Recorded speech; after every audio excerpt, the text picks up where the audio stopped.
আসসালামু আলাইকুম, শুভেচ্ছা সহ আমন্ত্রণ চ্যানেল আই সংবাদে আপনাদের সাথে আছে আমি নবনীতা। বিস্তারিত সংবাদে শুরুতেই জানিয়ে দিচ্ছি ফ্রেশ আটা, ময়দা, সুজি সংবাদ শিরোনাম। মহেশখালী মাতার বাড়িতে নতুন শহরের জন্ম হবে বললেন প্রধান উপদেষ্টা। ব্লু ইকোনমি গড়ে তোলার লক্ষ্যে কাজ করার পরিকল্পনা। হাইকোর্টের আদেশ স্থগিত হওয়ায় 9 সেপ্টেম্বরই ডাকসু নির্বাচন। জিএস পদে ফরহাদের প্রার্থিতা বহাল। এবং সিরিজের তৃতীয় টি-20তে একাদশে 5 পরিবর্তন নিয়ে নেদারল্যান্ডসের বিপক্ষে মাঠে নেমেছে বাংলাদেশ। লিটনের 73 রানের ঝোড়ো ইনিংস। ভূমিকম্প সহনীয় মোস্ট ডিউরেবল দেশের প্রথম থার্মেক্স রড সালাম স্টিল। সালাম স্টিল বোঝে ডিউরেবিলিটি। সালাম স্টিল, মোস্ট ডিউরেবল স্টিল।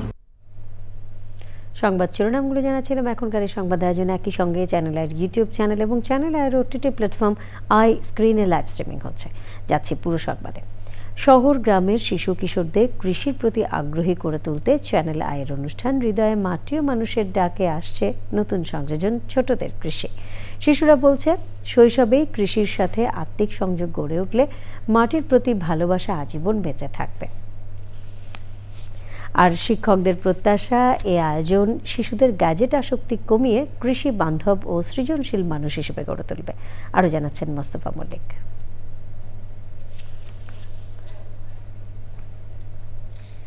কৃষি উন্নয়ন কর্মী ও গণমাধ্যম ব্যক্তিত্ব শাইখ সিরাজের পরিকল্পনা, পরিচালনা ও উপস্থাপনায় 4 সেপ্টেম্বর চ্যানেল আইয়ে শুরু হচ্ছে ছোটদের জন্য বিশেষ এই আয়োজন।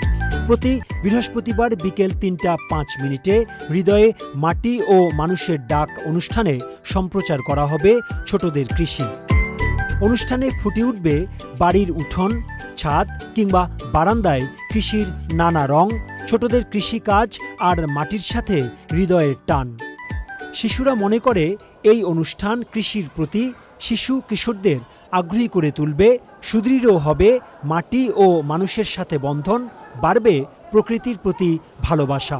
ছোটদের কৃষি সম্পর্কে ধারণা হবে, জানতে পারবে, আগ্রহ হবে তাদের কৃষির প্রতি। তারা কৃষিকাজে পারদর্শী হবে, পরিবেশেরও ভালো হবে, ছোটদেরও কিছু কৃষি বিষয়ে কিছু শেখা হবে। শিশুদের চাওয়া পাওয়ার প্রতিফলন এই অনুষ্ঠানে ঘটবে বলেও মনে করে শিশু কিশোররা। এটি খুবই ভালো একটি উদ্যোগ। গাছ সম্পর্কে জানতে পারবো, পরিবেশ সম্পর্কে আরো সচেতন করছে। কৃষি ভিত্তিক যে জ্ঞানগুলো তা ছড়িয়ে দেওয়ার ক্ষেত্রে খুবই অগ্রণী ভূমিকা পালন করবে। আমাদের মাটির সাথে যে সম্পর্ক সেটা আরো দৃঢ় হবে। আর শিক্ষকদের প্রত্যাশা, তথ্য প্রযুক্তির এই যুগে শিশুদের সঙ্গে মাটি ও মানুষের অটুট সম্পর্ক গড়তে ভূমিকা রাখবে এমন আয়োজন। ওরা এখন শিখবে যে একটা গাছের কিভাবে যত্ন নিতে হয়, কিভাবে রোপণ করতে হয়, তাকে রক্ষণাবেক্ষণ করবে, তাদের মধ্যে একটা দায়িত্ববোধটাও চলে আসবে।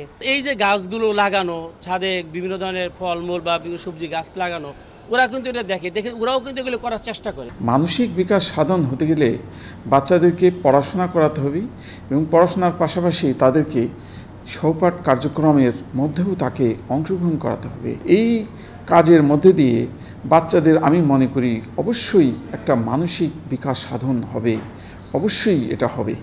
শিশুদের আশা, ছোটদের কৃষি হয়ে উঠবে তাদের কণ্ঠস্বর, স্বপ্ন আর অনুভূতির এক উন্মুক্ত মঞ্চ। Mostafa Mallik, channel I, Dhaka. শুধু গভীর সমুদ্র বন্দর নির্মাণ নয়, পূর্ণাঙ্গ একটি ব্লু ইকোনমি বা সমুদ্র অর্থনীতি গড়ে তোলার লক্ষ্য নিয়ে কাজ করতে হবে বলেছেন প্রধান উপদেষ্টা অধ্যাপক ডক্টর মোহাম্মদ ইউনূস। নবগঠিত মহেশখালীর সমন্বিত উন্নয়ন কর্তৃপক্ষ মিডার সদস্যরা দেখা করার পর তিনি বলেন, মহেশখালী মাতার বাড়িতে এক নতুন শহরের জন্ম হবে। মোস্তফা মল্লিক জানাচ্ছেন। কক্সবাজারের মাতারবাড়ি এলাকার এই বন্দরটি হবে বাংলাদেশের প্রথম গভীর সমুদ্র বন্দর। প্রকল্প নিয়ে আলোচনা করতে প্রধান উপদেষ্টার সঙ্গে দেখা করেন মিডা সদস্যরা। বৈঠকে মিডা চেয়ারম্যান মহেশখালী মাতারবাড়ি প্রকল্পের বিষয়ে প্রধান উপদেষ্টাকে জানান, প্রকল্পটি 3 ধাপে শেষ করার পরিকল্পনা নেওয়া হয়েছে। প্রধান উপদেষ্টা বলেন, প্রকল্প এলাকায় গড়ে ওঠা নতুন শহর থেকে আন্তর্জাতিক সংযোগ তৈরি হবে। প্রধান উপদেষ্টা গভীর সমুদ্র নিয়ে গবেষণার উপর জোর দেন। ওই অঞ্চলে বনভূমি রক্ষা নিয়েও পরিকল্পনার নির্দেশ দেন প্রধান উপদেষ্টা। পরে প্রেস উইংয়ের সংবাদ সম্মেলনে বিস্তারিত জানান মহেশখালী সমন্বিত উন্নয়ন কর্তৃপক্ষ মিডার চেয়ারম্যান। আমরা যদি বাংলাদেশের একটা সিঙ্গাপুর করতে চাই বা বাংলাদেশের ভিতরে একটা সাংহাই পোর্ট করতে চাই, আগামী 30 বছর হাতে আছে সময়। ইমাজিন করতে পারতে হবে যে 30 বছর পরে আমরা এই মহেশখালী মাতারবাড়ি এলাকাটাকে সিঙ্গাপুর বা সাংহাইয়ের মতো করে দেখতে চাই। কমার্শিয়াল হাব থেকে আমরা $150 বিলিয়ন জিডিপি কন্ট্রিবিউশন এক্সপেক্ট করছি, যেটার মধ্যে প্রায় 16 থেকে 18 বিলিয়ন ডলার হচ্ছে ইম্পোর্ট সাবস্টিটিউশন, যে আমাদের ফরেন কারেন্সিতে রিজার্ভে একটা সেভিংস হবে। আর একই সাথে আমরা আশা করছি যে লজিস্টিক্সে প্রায় $4 বিলিয়ন থেকে $6 বিলিয়ন সেভিংস হবে। 60 থেকে 65 বিলিয়ন ডলারের টোটাল ইনভেস্টমেন্ট হবে, তার মধ্যে আমরা আশা করছি যে প্রায় $5 বিলিয়ন এফডিআই হিসেবে আসবে, বাকিটা আমরা লোকাল ইনভেস্টমেন্ট এক্সপেক্ট করছি। আশিক চৌধুরী বলেন, পুরো প্রকল্প বাস্তবায়নের জন্য দেশে রাজনৈতিক স্থিতিশীলতা জরুরি। বাংলাদেশের কর্মসংস্থান বলি আর বিনিয়োগ বা এই কমার্শিয়ালাইজেশন, ইন্ডাস্ট্রিয়ালাইজেশন, এগুলো আসলে কমন এজেন্ডা, এটা it's not a political agenda. আজকে ইন্টারিম গভর্নমেন্ট আছে, আগামী 5 বছর একটা দলীয় সরকার থাকবে, তারপরের 5 বছর আরেকটা দলীয় সরকার থাকবে। সো 30 বছরে আমরা হয়তো 6টা সরকার দেখব, এবং 6টা সরকারকে বিশ্বাস করতে হবে যে আমাদের পক্ষে সিঙ্গাপুর হওয়া সম্ভব, তা না হলে আমাদের এই প্রজেক্ট হবে না। সংবাদ সম্মেলনে জানানো হয়, মহেশখালী মাতারবাড়িতে আগামী 30 বছরে 25 লাখ মানুষের কর্মসংস্থান হবে। Mustafa Mallik, channel I, Dhaka. 9 September DUCSU নির্বাচন হতে বাধা নেই বলে আদেশ দিয়েছেন আপিল বিভাগ। নির্বাচনে অংশ নিতে পারবেন জিএস প্রার্থী SM ফরহাদ। আর 30 অক্টোবর পর্যন্ত স্থগিতই থাকবে হাইকোর্টের আদেশ। এরই সাথে সংবাদে নিয়ে নিচ্ছে বিরতি, আর বিরতির পর অন্যান্য সংবাদের সাথে জানিয়ে ফিরব। অফিশিয়াল ওয়েবসাইটে তার মনোনয়নের আনুষ্ঠানিক ঘোষণা দেওয়া হয়েছে। হোয়াইট হাউস জানিয়েছে, ভার্জিনিয়ার বাসিন্দা সিনিয়র ফরেন সার্ভিস সদস্য ব্রেন্ট ক্রিস্টেনসেন মনোনয়ন অনুমোদনের জন্য সিনেটে পাঠানো হয়েছে।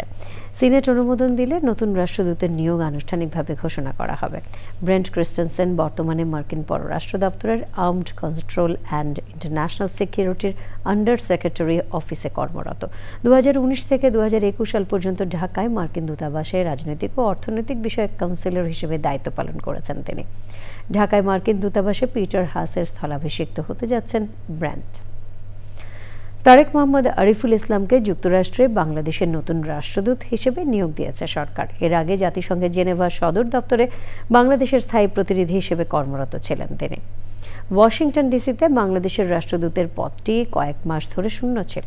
আরিফুল ইসলাম 2024 সালে জুন মাসে জেনেভায় জাতিসংঘে বাংলাদেশের স্থায়ী প্রতিনিধি হিসেবে নিয়োগ পান। প্রধান উপদেষ্টার প্রতিরক্ষা বিষয়ক বিশেষ সহকারী অবসরপ্রাপ্ত লেফটেন্যান্ট জেনারেল আব্দুল হাফিজ বলেছেন, আগামীর যুদ্ধ মিসাইল দিয়ে নয়, হবে তথ্য দিয়ে। কিন্তু যেভাবে দ্রুত অপতথ্য ছড়াচ্ছে তাতে বর্তমান সমাজ অনেক বড় হুমকির মুখে পড়ছে বলে মন্তব্য করেন তিনি।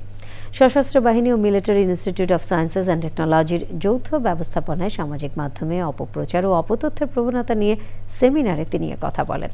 সেমিনারে বিশেষ অতিথি ছিলেন সশস্ত্র বাহিনী বিভাগের principal staff officer lieutenant general SM Kamrul Hasan. সেমিনারে মূল প্রবন্ধ উপস্থাপন করেন গাজীপুর ডিজিটাল বিশ্ববিদ্যালয়ের উপাচার্য অধ্যাপক ডক্টর মোহাম্মদ আবু ইউসুফ। প্যানেল আলোচক ছিলেন ঢাকা বিশ্ববিদ্যালয়ের গণযোগাযোগ ও সাংবাদিকতা বিভাগের অধ্যাপক doctor SM Shamim Reza, brigadier general Safi Mohammad Mainuddin ও MITর কম্পিউটার প্রকৌশল বিভাগের শিক্ষক অধ্যাপক ডক্টর মোহাম্মদ মাহবুবুর রহমান। আলোচনায় বক্তারা সামাজিক যোগাযোগ মাধ্যমে অপপ্রচার ও অপতথ্য মোকাবেলার বিভিন্ন দিক তুলে ধরেন। I would like to urge you, please question before sharing. Develop indigenous fact-checking tools for Bangladesh. Research AI-based solutions to counter deepfakes. Embed media literacy in our military and civilian education. Amin jewellers আন্তর্জাতিক সংবাদ।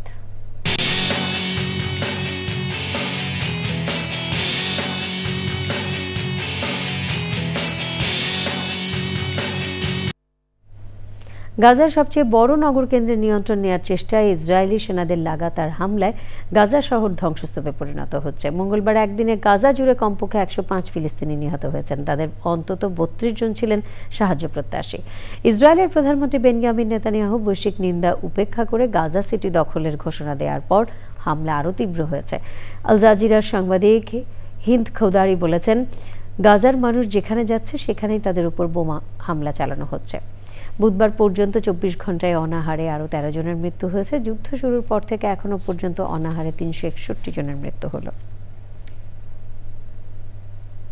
Exim bank বাণিজ্য সংবাদ।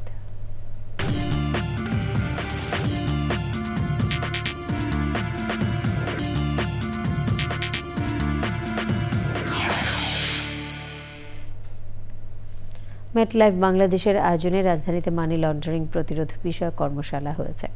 মেটলাইফের ঢাকা, কুমিল্লা, ময়মনসিংহ, নোয়াখালী, রংপুর ও সিলেট অঞ্চলের branch anti money laundering compliance অফিসারদের জন্য দিনব্যাপী এই প্রশিক্ষণ কর্মশালার আয়োজন করে মেটলাইফ। মেটলাইফের প্রধান কার্যালয়ের কর্মশালায় প্রধান অতিথি ছিলেন Bangladesh financial intelligence unit executive director and deputy head Mohammad Amir Uddin. বিশেষ অতিথি ছিলেন মেটলাইফ বাংলাদেশের additional managing director and chief distribution officer Mohammad Jafar Sadek Chowdhury. সংবাদে আবারও নিয়ে নিচ্ছে বিরতি, আর বিরতির পর খেলার খবরে থাকছে আন্তর্জাতিক প্রীতি ম্যাচ খেল। নতুন প্রজন্মের কাছে বাংলাদেশের সংস্কৃতি তুলে ধরতে যুক্তরাষ্ট্রে অনুষ্ঠিত হলো সাংস্কৃতিক আসর ফোবানা কনভেনশন। জর্জিয়ার আটলান্টায় 39তম এই আসরে অংশ নেন যুক্তরাষ্ট্র প্রবাসী হাজারো বাংলাদেশি। অনুষ্ঠান উদ্বোধন করেন বাংলাদেশ ইনভেস্টমেন্ট ডেভেলপমেন্ট অথরিটি বিডার চেয়ারম্যান চৌধুরী আশিক বিন হারুন। জর্জিয়ার আটলান্টা থেকে রাশেদ আহমেদের পাঠানো তথ্য, ভিডিও চিত্রে সুব্রত গায়েন জানাচ্ছেন। রং, রূপ আর সংস্কৃতির উৎসব আটলান্টার ডুলুতের বিখ্যাত গ্যাস কনভেনশন সেন্টারে বাংলাদেশি আমেরিকানদের ঐতিহ্যবাহী ফোবানা কনভেনশনের আয়োজন করে সাহিত্য সাংস্কৃতিক সংগঠন বাংলাধারা। অংশ নেন বাংলাদেশের জনপ্রিয় শিল্পী, সাংবাদিক, লেখক, রাজনীতিবিদ ছাড়াও বাংলাদেশি আমেরিকান কমিউনিটি। অনুষ্ঠান উদ্বোধন করেন আয়োজকরা। সম্মেলনে অন্যতম আকর্ষণ ছিল বাংলাদেশ ও যুক্তরাষ্ট্রের ব্যবসায়ীদের নিয়ে business networking seminar. The first generation of NRBs built the institutions that have kept us anchored. Weekend Bangla schools, cultural centers that host Pohela Boishakh, International Mother Language Day. প্রবাসীদের সাংস্কৃতিক বন্ধন আরও দৃঢ় করার পাশাপাশি আগামী প্রজন্মকে মাতৃভাষা ও ঐতিহ্যের সঙ্গে সংযুক্ত রাখার পরামর্শ দেন আয়োজকরা। আমাদের ফোবানার যে সমস্ত নেতৃবৃন্দ আমাদের সাথে যোগ দিয়েছেন তাদেরকে আমি ফোবানা হোস্ট কমিটির পক্ষ থেকে আমি শুভেচ্ছা জানাচ্ছি। ফোবানা 39তম ফোবানা আমাদের এক্সপেকটেশনের চেয়েও বেশি জন এবং গণমাধ্যম হয়েছে। Next convention will be in Los Angeles, the greatest city in the world, that California, Los Angeles. আপনাদেরকে ইনভাইট করি, আপনারা আসবেন। ফোবানা সম্মেলন আগামী দিনে প্রবাসীদের ঐক্য আরও সুদৃঢ় করবে বলে বক্তাদের প্রত্যাশা।